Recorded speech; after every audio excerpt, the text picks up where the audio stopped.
Il a médité à l'occasion de son jubilé épiscopal en ajustant le titre Moi évêque, quel bonheur!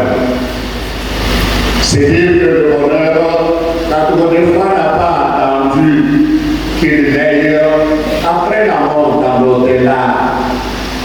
Son bonheur, il l'a dit dans la gestion fidèle de son ministère sacerdotal et épiscopal. Il l'a cherché dans sa fidélité au Christ, partout où il a été et dans tout ce qu'il a fait.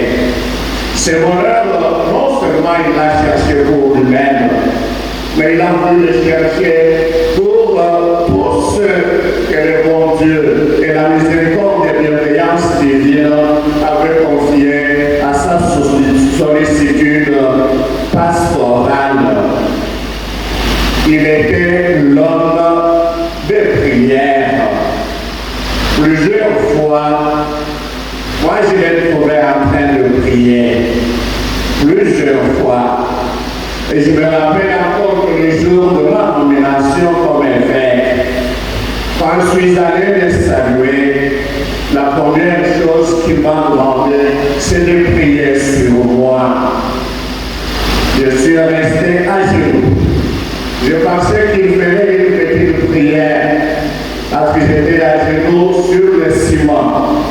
Mais il l'a bien prolongé parce qu'il voulait à travers cette prière me présenter le mystère du Christ qu'il faut vivre dans l'épiscopat.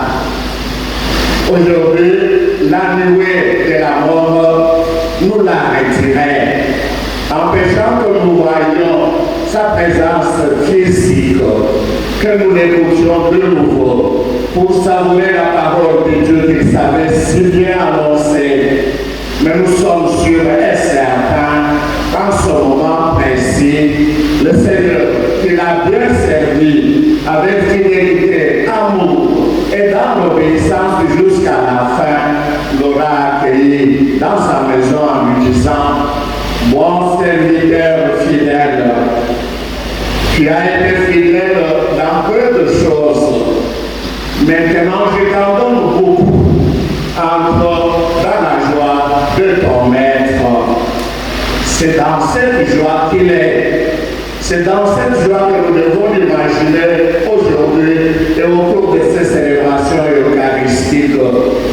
C'est dans cette joie qu'embrassé par le Christ grand prêtre, nous pouvons aujourd'hui le contempler.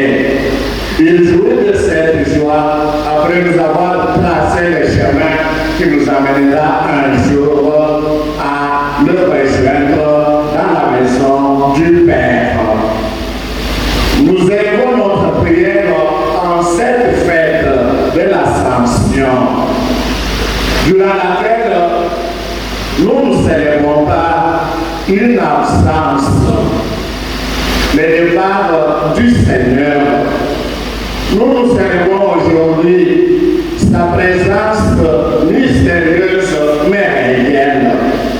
Après avoir accompli fidèlement sa mission sur la terre, Jésus nous promet qu'il sera désormais au milieu de nous et en nous, qu'il va nous accompagner, qu'il sera avec nous tous les jours jusqu'à la fin de temps.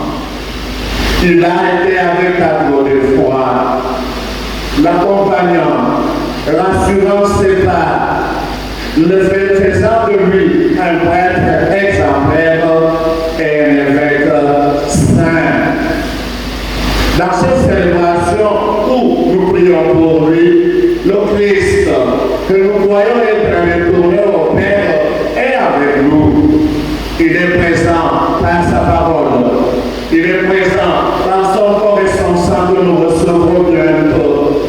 Il est présent par les sacrements que nous célébrons.